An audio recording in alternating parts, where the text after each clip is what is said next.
स्वागत है आपका। प्रदेश में कड़ाके की सर्दी का दौर जारी है। कई जिलों में घना कोहरा भी देखने को मिल रहा है। तो वही कोहरे के चलते वाहन चालकों को सुबह सुबह कई तरह की परेशानियों का सामना भी करना पड़ रहा है। तो वही शीतलहर की बात करें तो दिन में भी अब गलन बढ़ने लगी है। 11 जनवरी तक प्रदेश में कड़ाके की सर्दी जारी रहने का अनुमान मौसम विभाग की ओर से जताया गया है और ऐसे में प्रदेश के कई जिलों में येलो अलर्ट भी सर्दी को लेकर मौसम विभाग का जारी कर दिया गया है। तो वही 24 से ज्यादा स्कूलों में 24 जिलों से ज्यादा के स्कूलों में छुट्टी घोषित कर दी गई है। खबर पर ज्यादा जानकारी के लिए माउंट आबू से हमारे सहयोगी और सीनियर रिपोर्टर कमलेश प्रजापत हमारे साथ जुड़ गए हैं। कमलेश, माउंट आबू में आज का मौसम क्या कह रहा है, क्योंकि प्रदेश में जिस तरह से सर्दी को लेकर येलो अलर्ट जारी किया गया और अभी कड़ाके की सर्दी पड़ने का अंदाजा भी लगाया जा रहा है। हिमाद्री, देखिए, माउंट आबू की तस्वीर बिल्कुल उलट है। जहां बीते कल तापमापी के पारे में उछाल देखा जा रहा था, तो आज माउंट आबू का जो टेम्परेचर है बिल्कुल बदला हुआ नजर आ रहा है। आज जो तापमापी का पारा है जमाव बिंदु के नजदीक है और तमाम इलाकों की बात करें, चाहे मैदानी इलाके हो या फिर गाड़ियों की छत या घर के बाहर रखा हुआ पानी, तमाम चीजों में ओस की जो बूंदे हैं वो बर्फ में यहाँ पर बदलती हुई नजर आई। और इसी सुंदर नजारे को कैद करने के लिए पर्यटक भी आज माउंट आबू पहुंचेंगे, चूंकि आज वीकेंड है और वीकेंड पर माउंट आबू में इस गुलाबी सर्दी का आनंद लेने के लिए पर्यटक यहां पर पहुंचेंगे। और निचले इलाकों की हिमाद्री बात की जाए, जैसा आपने जिक्र किया कि निचले इलाकों में घना कोहरा है, लेकिन माउंट आबू की तस्वीर बिल्कुल उलट है। मेरे सहयोगी दीपक मेरे साथ है, तस्वीर जरूर दिखाएंगे। इस वक्त मैं माउंट आबू की नक्की झील पर मौजूद हूं और नक्की झील से जो सुंदर तस्वीर यहां पर निकल कर आ रही है वो देखने लायक है कि निचले इलाकों में जहां कोहरे की मार देखने को मिल रही है और कोहरे की मार की वजह से जो वाहन चालक है, वाहन चालकों को काफी परेशानी का सामना भी करना पड़ रहा है। तो ऐसे में कहा जा सकता है कि निचले इलाकों की तुलना में माउंट आबू का मौसम बिल्कुल अलग है और इसी मौसम का आनंद लेने के लिए पर्यटक माउंट आबू आते हैं। तो देखिए, तस्वीरें साफ बयां कर रही है कि माउंट आबू के इस नक्की झील के किनारे पर जो सुबह का समय है और सुबह के समय में जो सैलानी है वो माउंट आबू की इस खूबसूरती को यहाँ पर निहारते हुए नजर आ रहे हैं। तो ऐसे में कहा जा सकता है कि माउंट आबू के अंदर इस कड़ाके की सर्दी के बीच भी जो सैलानी है वो माउंट आबू के इस खूबसूरत नजारों को अपने मोबाइल फोन में यहाँ पर कैद करते हुए नजर आते हैं। ऐसे में कहा जा सकता है कि जो सर्दी का सितम तो माउंट आबू में बरकरार है और तापमापी का पारा जमा बिंदु के नजदीक है। ऐसे में जो बर्फ की जो लेयर है उसको देखने का तो आनंद बिल्कुल अलग नजर आता है। ऐसे में कहा जा सकता है कि आने वाले दिनों के अंदर जहां मौसम विभाग ने येलो अलर्ट जारी करते हुए ये कहा है कि माउंट आबू समेत प्रदेश के जो तमाम इलाके हैं वहां पर कड़ाके की सर्दी 11 जनवरी तक पड़ने के जो आसार हैं वो यहाँ पर नजर आएंगे। तो ऐसे में कहा जा सकता है कि माउंट आबू में फिलहाल कड़ाके की सर्दी का दौर जारी। देखिए, तस्वीरें कुछ साझा करने की कोशिश करूंगा। यहाँ पर कुछ पर्यटक मौजूद हैं, उनसे बात करने की कोशिश करूंगा कि माउंट आबू की सर्दी कैसी है। आप बताइए, कैसी एंजॉय कर रहे हैं? सुबह सुबह आप निकले हैं होटल्स के बाहर, ठंड महसूस हो? जस्ट टूरिस्ट है, हम अभी कच्छ से अभी रिच हुए हैं इधर,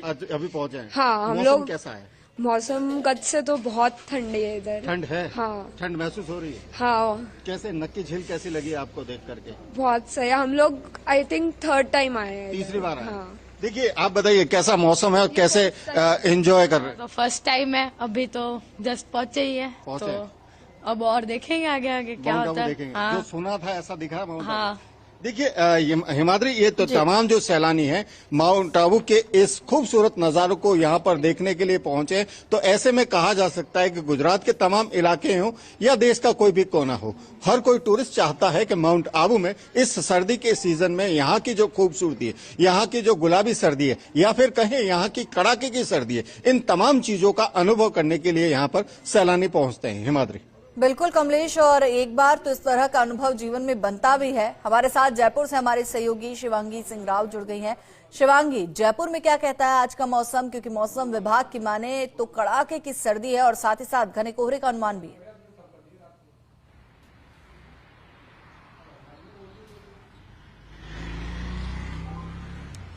बिल्कुल हिमाद्री, सबसे पहले आपको और फर्स्ट इंडिया के दर्शकों को वेरी गुड मॉर्निंग। और ऐसे में मैं इस समय 22 गोदाम एरिया में मौजूद हूं और अगर मैं आपको सम अप करूं कि किस तरह का वेदर रहने वाला है गुलाबी नगरी जयपुर में, तो गुलाबी नगरी में गुलाबी सर्दी पड़ रही है। वहीं अगर मैं तापमान की बात करूं तो 8 डिग्री सेल्सियस जो है इस समय का तापमान है। जो हाईएस्ट जाएगा वो जाएगा 18 से 19 डिग्री सेल्सियस, जो कि दिन के 1 बजे से 3 बजे के बीच में होने वाला है। वहीं अगर मैं बात करूं रात के टेम्परेचर की, तो रात का टेम्परेचर 7 से 8 डिग्री सेल्सियस ड्रॉप कर सकता है। और ऐसे में अनुमान लगाया जा रहा है वेदर फोरकास्ट के जरिए कि जो सबसे लोएस्ट टेम्परेचर आने वाले हफ्ते में देखने को मिलेगा वो मिलेगा 6 डिग्री सेल्सियस, जो कि होगा 12 जनवरी को, यानी कि मंडे को।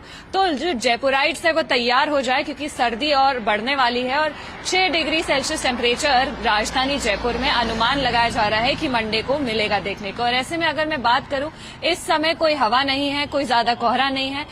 कुछ दिन पहले यानी कि 4-5 दिन पहले अगर हम बात करें तो 4-5 दिन पहले बहुत ही घना कोहरा था। एकदम से राजधानी जयपुर कोहरे की चादर में नजर आ रही थी। वहीं उसके अगले दिन से ही कोहरा जो है वो सेटल डाउन होने लग गया है। और अगर मैं आपको एक पूरा प्रीव्यू दूं किस तरह से वेदर फोरकास्ट है इस समय राजधानी जयपुर का, तो अगर हम AQI की बात करें तो AQI बहुत ज्यादा हेल्दी नहीं बता रहा है। वेदर फोरकास्ट 137 है AQI इस समय राजधानी जयपुर का। वहीं अगर मैं डस्ट की बात करूं तो डस्ट भी वेरी अनहेल्दी बता रहे हैं जयपुर में। अगर हम बात करें किस तरह से विंटर हॉलीडेज जो है वो स्कूलों में शुरू हो गए, क्योंकि सर्दी के ज्यादा होने के चलते जो अवकाश है वो घोषित कर दिया गया है कई जिलों में, कई जगहों में, वहीं दिल्ली सिटी में भी।